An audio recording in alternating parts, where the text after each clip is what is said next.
Kun sagantaa BBC Afaan Oromooti. Nu waliin tura.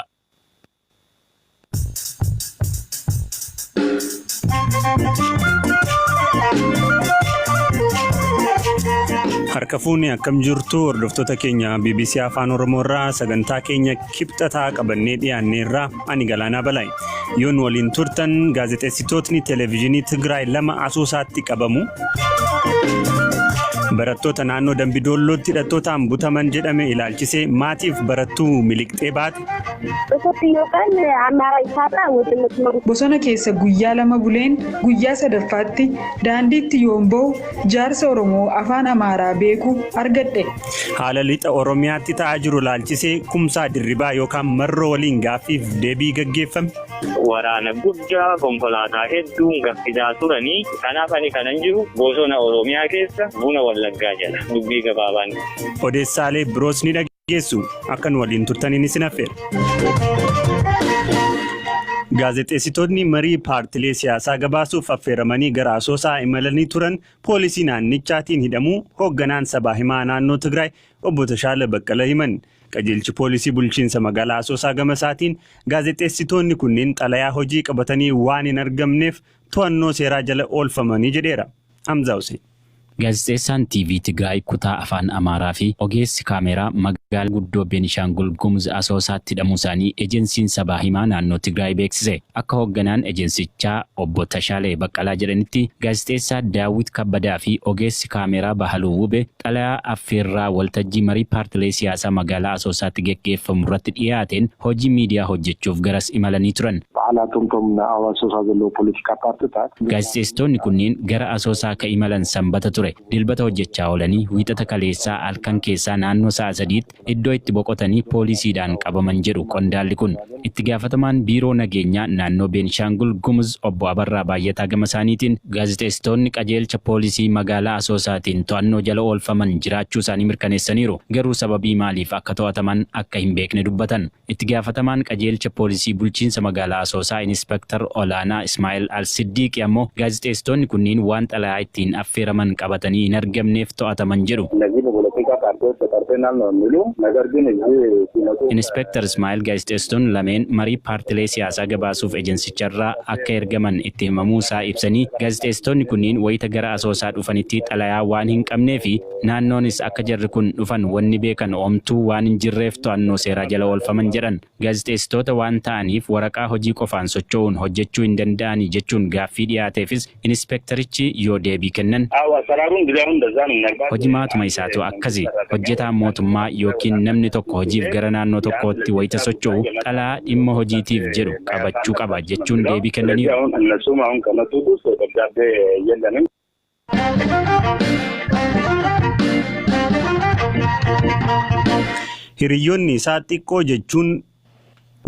Hiriyoonni isaa xiqqoo jedhuun fuulli isaas ta'e umuriin isaa xiqqoo waan ta'eef kaan ammoo maqaa masoo Dr. Yang jedhuun waamuun harmeensaa mana keessatti beebii jechuun waamti. Barnoota wal'aansa fayyaa ka xumure umurii waggaa 23tti ka barate ammoo Yuunivarsiitii Jimmaatti. Ogeessi kunis Dr. Abenezer Biraanuu jedhama. Seenaan isaa akkasitti dhiyaata. ከሚሴ ከተማ ነው በ1988 የተወለድኩት akka lakkoofsa Itoophiyaa bara 1988 magaalaa Kamiseettan dhaladhe. Haati koo barsiistuu turte. Daa'ima waggaa 4 ta'een mana barumsaatti na galchite. Maatii kiyyaaf nama 3ffaadhaan. Hangafoonni kiyyaa nama 2. Walumatti nuti obboloota 5. Hangafi kiyya waggaa 6ffaatti kan isatti aanu immoo waggaa 5ffaatti barnoota eegalan. Ijoollummaa koorraa eegalee hagas mara barataa collee hin turre. Barataa giddugaleessaan ture. Akkuma umriin kiyyaa fi sadarkaan barnootaa kiyya dabalaa deemeen gara jabaachuuttan dhufe. Gara barnoota sadarkaa 2ffaatti wayitan seenuu dandeettii gaarii akkan qabuun hubadhe. Hamileen argadheen inuma daran qo'achuun eegale. Kutaa 11ffaa fi 12ffaattidha. Toora barattoota colleetti ilaalamuu kan hin eegale. Qormaata seensa yuunivarsiitii 504 fideen yuunivarsiitii seen. Yeroon barachaa ture doktora fayyaa ta'uun fedhan ture. Bakki an jiraadhu hanqina tajaajila fayyaa hedduu qaba ture. Baran barataa turetti doktoroota 2 hin caalan kan magaalaa Kamisee keessa turan. Isaan akka moodelaatti ilaalaa guddanne. Haati kiyya immoo barsiistuus waan turteef barnoota sadarkaa gaarii akkan hordofuuf na deeggaraa turte. Kitaaba naaf bittii na gorsitii maal ta'uu akkan qabu natti himte turte.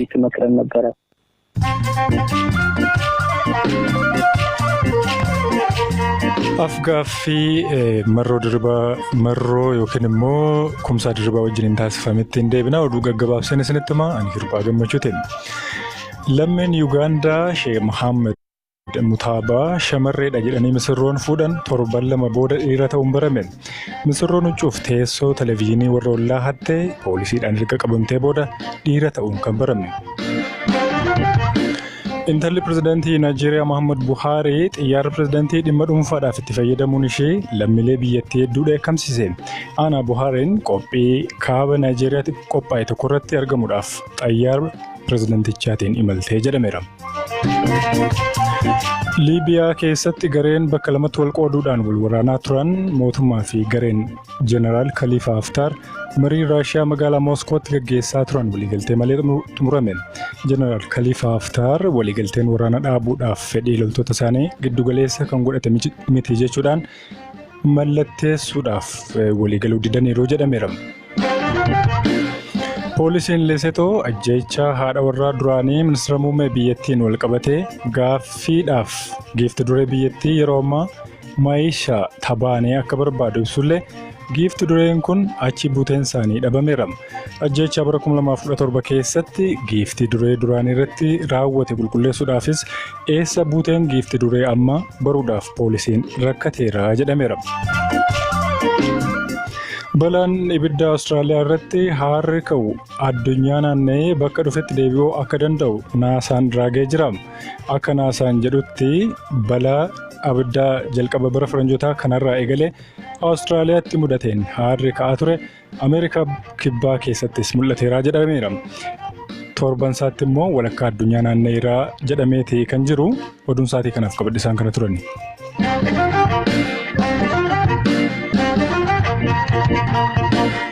Barattoota Yuunivarsiitii Dambidolloo torban 5 dura osoo yuunivarsiitichaa bahanii gara naannoo Amaaraatti imalaa jiranii Dambidolloof Gaambeella gidduutti bakka Suddii jedhamutti butaman 17 keessaa miliqee ka jettu barattuun waggaa tokkoffaa yuunivarsiitichaa Asmaraa Shumee akkamitti akka miliqxe BBC'tti himte. Barattoota 17 turre Dambidolloo irraa gara Gaambeellaatti deemuutti turre. Gaambeellaa osoo hin gahin magaalaa Suddii jedhamtutti dhufanii nu butan. Bosona guddaa keessa nu fuudhanii sokkan. Kan nu ukkaamse dargaggeeyyii gurguddoodha. Bosonicha haga takka erga deemnee dubartoonni deemuu dadhabanii kufan. Gadi jedhanii isaaniin yeroo gotatuuf jedhan achittan isaan jalaa miliqe. Achis bosona keessa guyyaa 2 buleen guyyaa 3ffaatti daandiitti yoon ba'u jaarsa Oromoo afaan Amaaraa beeku argadhe. Waraqaa eenyummaa koo argee ijoollee koorra osoo gahees hammanuma jedhee boo'e. Jaakkeetta isaanatti uwwisee anaanis yoon argan na ajjeesu jedhee dhoksaatti na tursee konkolaataa naa kadhate. Eessa dhaquu feetaa naan jedhee anis gara Dambidollootti na deebisii poolisii federaalaatti na kennin jedheen innis akkasiin na gaggeesse. Barattuun kun barattoonni ishee waliin turan 17 ta'uu himtus pirees seekretariin waajjira ministeera muummee obbo Nigusuu Xilaa'oon kanneen butaman keessaa 21 gadhiifamanii kanneen hafan 6 gadhiisuuf yaalamaa jira jechuun himaniiru. Akka isaan jedhanitti namootni butaman 27 ta'u. Ijoollee butamanii ammallee hin gadhiifamne keessaa abbaa barattuu dubaraa tokko kataan torban 2 dura mucaa isaanii barbaacha naannoo Amaaraa irraa gara Dambidolloo dhaqanii harka duwwaa deebi'uu dubbatu. Rakkoon hin jiru mariidhaan isinii gadhisiifna nuun jechaa guyyoota 3 achi turre dhimmicha qulqulleeffachaa gaafa dhufnu komaand poostiin achi jiru warri ijoollee kana butan isiniin qabuu fedhu kanaaf isinis bahaa waan nuun jedhaniif nutis baanee amma bilbilaan haasa'utti jira nuti ijoollee kana barbaannee isinii fidna. Isin biyya keessanitti galaanuun jedhan bilbillee maalirra geessan yoo jennu homaa wanni arganne hin jiru nuun jedhanii ergasii nutti qabbanaa dhufan takka jaarsummaa ergineerra jedhu takka ammoo bakki isaan jiran nu jalaa badee jedhu amma maatiin dhiphachaa qotee bultoonni rakkannee teenyeerra nuti baadiyyaa jirra namatu televezyiinii ilaalii nutti hima. Ergaan darbee yoo jedhamu nu harka galuuf jennee gammannee turre hanga ammaa sagalee isaanii waan hin dhageenyeef akka dhiphanneetti jirra amma maatiin hojii dhiisee boo'ichatti jira Bakka biraatii dhufanis sagalee ishee dhageessanii jedhanii nu gaafatu. Nuti waan mirkaneeffannee waan hin qabneef boo'icharra jirra. Torbe darbirraa eegaluun godinaalee Wallaggaa keessa tajaajilli intarneetii moobaayilaa fi bilbilaa adda citee ture. Godinichi bulchiinsa koomaand poostii jala jiraachuu malee gama mootummaan addatti ibsi kenname jiraachuu baatus qondaalli olaanaa mootummaa naannoo Oromiyaa obbo Taayyee Danda'a nageenya godinichaa bakka itti deebisuuf hojjechaa jirra jechuun dubbatanii turan. Mootummaan nageenya eegsisuu irraa ka hafe humna hidhatee bosona jiru waliin mariin taasisu akka hin jirrees ibsanii turan. Yeroo dheeraaf waraana bilisummaa Oromoo zoonii lixaa hoogganaa ka turanii fi ammas humna hidhatee bosonatti hafe dursaa ka jiran Kumsaa Dirribaa yookaan Marroo haala amma naannoo san jiruu fi waa'ee butamuu barattootaas gaafanneerra. Zalaalam Taaddasaa dubbise.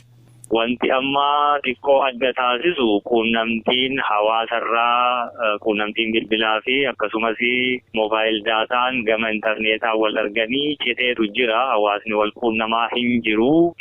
Yeroo irraa yerootti immoo akkaataa yaadame sana waraana bilisummaa Oromoo irratti ol aantummaa argamuu dadhabame falaa fi bifa biraan itti adeemuuf waan murteeffatantu adeemaa jira. Ammatti waraana guddaa konkolaataa hedduun gaffidaa turanii isuma sanarratti immoo yeroo darbee humna yeroo gabaabaaf muddamsuuf leenjii wayii tokko kan gaffidantu jira jechuudha. Gadi guuruun suni dhoksaan hin jiru uummatuma keessa sosso'aa konkolaataa uummataatti dhimma bahaniitu fidu wanni akkasii hin dhufa furmaatas hin qabu deebi'uunis hin jiru. Deebi'uu yeroo jedhamu waraanni sun yeroo kutamee achumatti hafaa jechuudha moo osoo nuuf ibsite? Deebii gabaaba. Gama biraan barattoota yuunivarsiitii Dambidollootti baratan namoota 18 ta'anii qaamni hidhatee Gambeellaa fi Dambidolloo gidduutti ukkaamsee jira kan jedhamutu odeeffamaa jira. Waraana keessantu akkas godhee odeeffannoo jedhamutu jira. Egaa isa kana jalqabaafuu sirraatiin dhagahuutti jira. Waraanni keenya waraana hojii akkasii hojjetus miti. Dhimma barataa yuunivarsiitii jiru waliinis wanti walitti nu hidhu hin jiru. Inni kuni tasumaa hin ta'usi kanaan duras hin taane fuuldurattis waan ta'u miti. Wanni kuni yeroo dheeraa keessa waraana bilisummaa Oromoo naamusa inni ittiin beekamu sana hawaasni jaalalli inni qabuu fi sana yoo irra deddeebi'anii maka tureessiin hojjetame milkiin ni argama fakkaateetu siyaasa akkasii keessatti daldala akkasii keessatti lubbuun nama hedduu gaaga'amuuti. Marroonfaa namoota TPLF keessaa mufatanii jiran waliin hojjetu jedhanii namoonni kaasan ni jiru. Gidduu kanallee miidiyaa hawaasaa irratti Marroon maqalee jira jedhanii kanneen kaasanis ni jiru. Yeroo barbaadde Marroon du'ee jira, yeroo barbaadde immoo maqalee jira. Ilmaan Oromoo waan barbaadan qabu. Yeroo hedduu gaaffii Oromoon ofiisaa of dandahee siyaasa mataa ofii, waraana mataa ofii, tika mataa ofii, bulchiinsaa fi poolisii mataa ofii qabatee ilmi Oromoo tokko waa'ee gaaffii Oromoo galmaan ga'uu danda'a. Ishii jettu hanqisuu fi karaa warra Tigireen nu baasamoo karaa warra Amaaraan nu baasa jechuutti jiru. Marroo yookaan waraanni bilisummaa Oromoos akkaataa kanaan hojjetu jechuu barbaadu. Nu of dandeenye adeemna kan sanarraa hafe qaama kamuu sheexanayyuu yoo ta'e rarraga bilisummaatti nu keessa taanaan eenyu waliin hojjechuu ni dandeenya. Eenyu nun sodaannu jechuudha. Ilmaan Tigraay waliin garuu akkan hojjenne gonaaddisa hamtuu gaaffii bara dheeraa gudeedamuu shamarran keenya miilaaf harka cituu obboloota keenya hedduu akkasumas jaallan qabsoo qaqqaabii bara dheeraa ukkaanfamanii lubbuun jiranii fi hin jiraanne addaan hin beekne isaan biraa kan akka waliin hin hojjenne kan nu taasisu kanaa jechuudha. Kanaaf ani kanan jiru bosona Oromiyaa keessa buna Wallaggaa jala. Durii gabaabaan kan. Wallaggarraa neetwoorkiin citee jira kan Marroo qofaatti hojjetaa jedhanii kan kaasanis waan jiraniif akkamitti ta'ee jedhanii kan barreessanillee jiru. Wallaggarraa sirri guutummaa Oromiyaarraa yoo quunnamtiin cite guutummaa Itoophiyaarraa yoo quunnamtiin cite iyyuu waraanni bilisummaa Oromoo dandahaa ta'uu fi qabsoo ofitti hirkannoo neetwoorkii mataa ofiisaa qabaachuu kanarraa hubattaa jechuudha. Kanaaf neetwoorkii kamuu keessatti cituu dhiisee yoo waggaa meeqa duude kasaalaansaa kan mootummaa abbaa irreeti malee waraanni bilisummaa Oromoo quunnamtii mataasaa guyyaa guyyaa ni gaggeessaa jechuudha. Dhaggeeffattoota keenya qophiin keenya irraa asuma irratti xumurama. Qophii kana akka qopheesse Hamzaa Huseenii tooraan immoo isin biraan gahaa akka ture Galaanaa Balaay horaa bulaa deebana.